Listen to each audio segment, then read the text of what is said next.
దిగంబరా దిగంబరా శ్రీపాదవల్లభ దిగంబరా దిగంబరా దిగంబరా శ్రీ నృసింహ సరస్వతి దిగంబరా శ్రీ గురుచరిత్ర నిత్య పారాయణ గ్రంథము. శ్రీ దత్తాత్రేయుని షోడశావతారములు. శ్రీ గణేశాయ నమః. శ్రీ సరస్వత్యై నమః. శ్రీ గురుభ్యో నమః.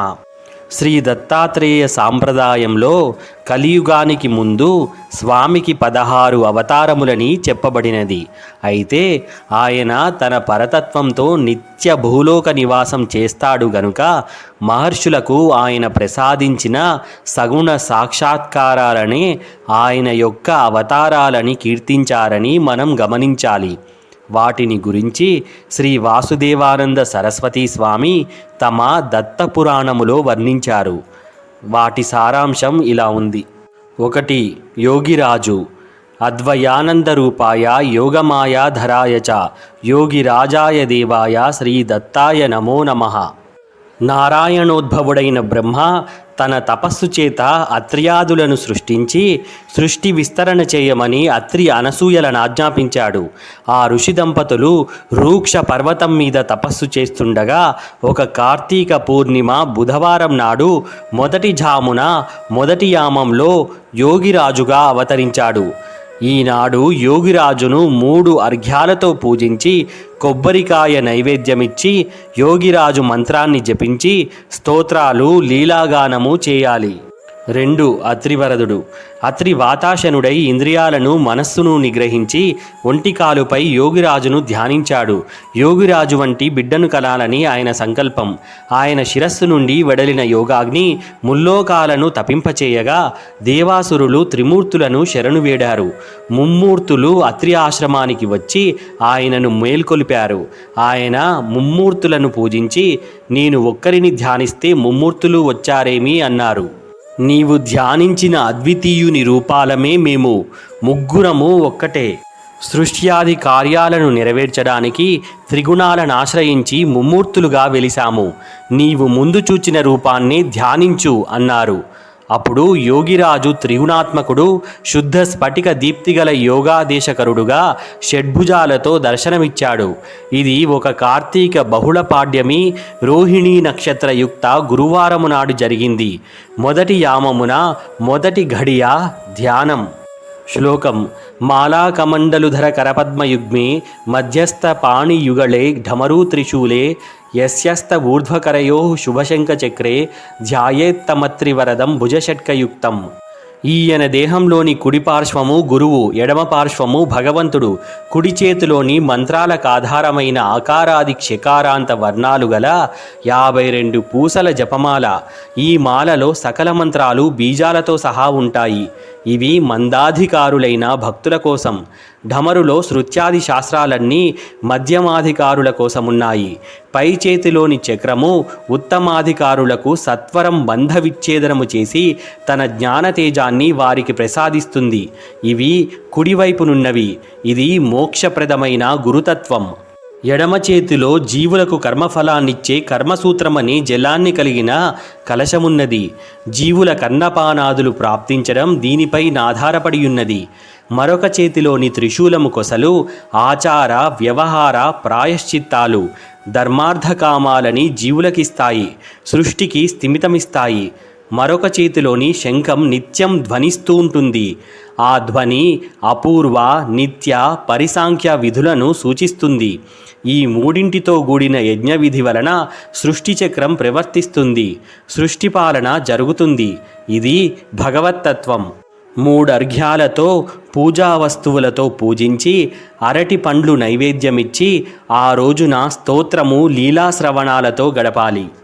3. శ్రీ దత్తాత్రేయుడు. శ్లోకం. దత్తాత్రేయం శివం శాంతమింద్రనీల నిభం ప్రభుం ఆత్మమాయారతం దేవమవధూతం దిగంబరం భస్మోద్ధూళిత సర్వాంగం జటాజూటధరం విభుం చతుర్బాహుముదారాంగం దత్తాత్రేయం నమామ్యహం. అత్రి తపస్సుకు మెచ్చిన భగవంతుడు వరం కోరుకోమన్నాడు. నీ వంటి కొడుకు కావాలి అన్నాడు ఋషి. మాట ఇచ్చాను గదా అని తనంతవాడు లేనందువల్ల తనను తానే దత్తం చేసుకొన్నాడు భగవంతుడు. ఆ రోజు శుక్రవారం, కార్తీక బహుళ విధియ, మృగశిరా నక్షత్రం. మొదటి జామున మొదటి గంట. ఆయనయే జ్ఞాననిధి, యోగి జన వల్లభుడు, జగద్గురువు. ఆయనకా దంపతులు ప్రణమిల్లి తమ గర్భజనితుడైన బిడ్డ కావాలని సాక్షాత్కరించిన రూపం భూమిపై నిలిచిపోవాలని కోరారు. అందుకని అత్రివరదుడు నిలచాడు. దత్తాత్రేయునికి 3 అర్ఘ్యాల పూజ, చెరకు నివేదనాదులు చేయాలి. 4. కాలాగ్ని శమనుడు. శ్లోకం: జ్ఞానానందైక దీప్తాయ కాలాగ్ని శమనాయ చ భక్తారిష్ట వినాశాయ నమోస్తు పరమాత్మని.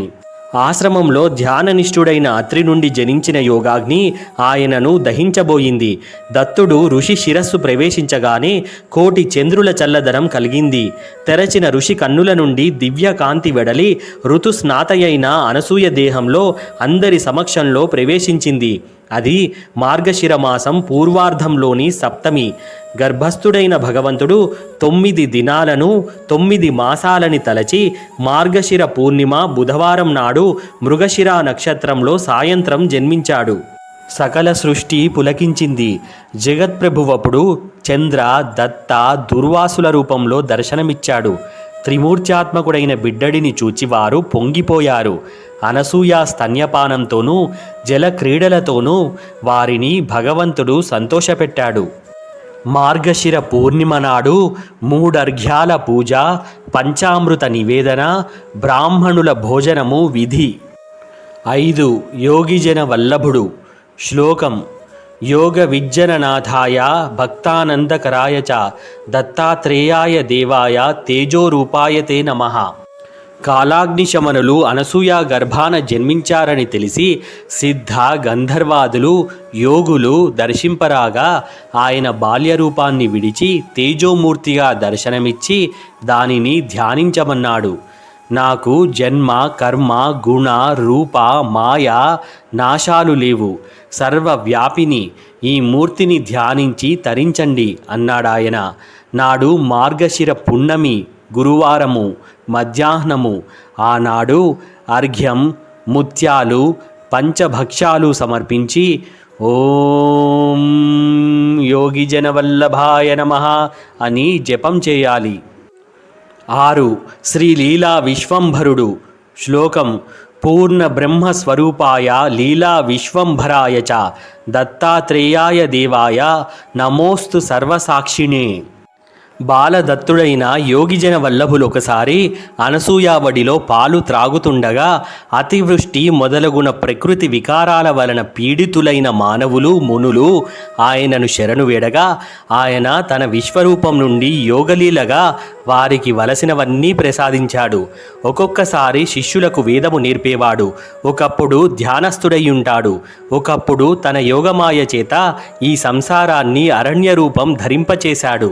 అహంకారం పర్వతమైంది, కామము సింహము, క్రోధము శివంగి, మనస్సు సరస్సు, యజ్ఞాదులు వృక్షాలు అయ్యాయి. ఆ వృక్షాల నిండా పండ్లున్నాయి.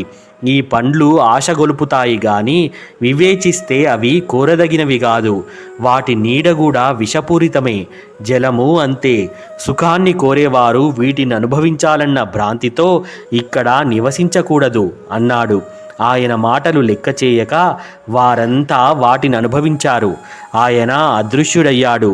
వారంతా దారి తప్పి భయంతో భగవంతుని స్మరించి శాంతులయ్యారు. కానీ మరలా వనము చేత భ్రాంతులై మరలా మరచారు. అప్పుడు వారి కళ్ళు తెరిపించేందుకు అరణ్యాన్ని అదృశ్యం చేయగా వారు దత్తుని ఎడబాసినందుకు దుఃఖపడనారంభించారు. ఆయన దర్శనమిచ్చాడు. వారాయనను వదలి కర్మాచరణకు వెళ్ళలేదు. వారి భక్తిని పరీక్షించడానికి ఆయన ఒక సరస్సులో మునిగి 100 సంవత్సరాలున్నాడు. ఒక వనితను తోడుకొని మద్యం సేవిస్తూ బయటకొచ్చాడు. అయినా వారాయనను విడువలేదు. ఇన్ని లీలలు చేసిన ఈయనను శ్రీలీలా విశ్వంభరుడంటారు. ఇలా ఈయన ప్రకటమైనది పుష్య పౌర్ణమి నాడు, పుష్యమి నక్షత్రం, బుధవారం, సూర్యోదయ కాలం. ఆనాడు ఈయనను విధియుక్తంగా పూజించాలి. 7 సిద్ధరాజు.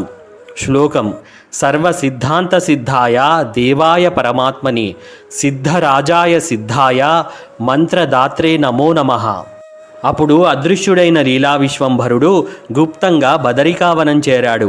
అక్కడ కఠోర తపస్సు చేత వివిధ సిద్ధులను పొందిన సిద్ధులెందరో అహంకార ఆగ్రహాలతో వాదులాడుకుంటున్నారు. వారు ఈయన దివ్య రూపానికి చెకుతులై ప్రశ్నించగా తానొక అనామకుడనని, ఒక గురువు ఆశ్రయము లేదని, కర్మనిష్టయే లేదని, చిత్తయోగమే తన సాధనయని, నిరంజనీయే ముద్ర అని అన్నాడు. ధ్యానానికి అతీతమైనదే తన లక్ష్యమన్నాడు. దుర్లభమైన ఆనందమే మార్గమన్నాడు. అంతలో గగన మార్గాన పోతున్న వసురుద్రాదిత్యాది దేవతలు నిలవబడి అక్కడ దిగారు. సిద్ధులందరూ అది తమ తమ సిద్ధియే అని ప్రగల్భాలు పలికారు. వాదించకండి, ఎవరు మాట మాత్రం చేత వారిని పంపగలరో వారి సిద్ధి అది అన్నాడాయన. వారి ప్రయత్నం విఫలమై లజ్జాక్రాంతులవగానే ఆయన ఆజ్ఞతో వారు వెళ్ళారు. అప్పుడు వారు ఆయనను శరణు పొంది మీ యోగాన్ని సిద్ధిని ఇచ్చి పరుల సిద్ధిని రద్దు చేసే మంత్రముపదేశించమని కోరగా ఆయనలానే చేశారు.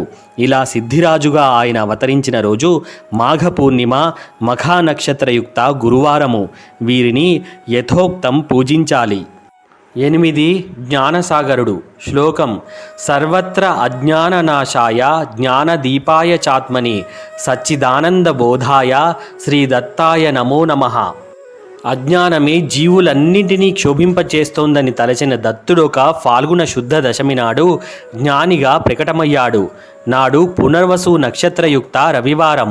ఆయన సిద్ధుల నడుమ గాలిలో కూర్చుని కనిపించగా వారు తమ సిద్ధితో ఆయనను పడగొట్ట చూచి విఫలులై శరణు పొందగా ఆకాశం నుండి పుట్టిన వాయువు ఆకాశాన్నేమీ చేయలేనట్లు సర్వకారణుడైన నన్ను మీరేమీ చెలింపచేయలేరు అని చెప్పి తాను పూర్వం ఉపదేశించిన మంత్రాన్ని జపించమని చెప్పి జ్ఞానాన్ని కూడా ఉపదేశించాడు.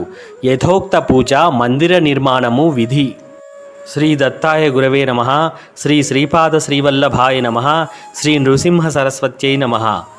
సద్గురు పరబ్రహ్మార్పణమస్తు.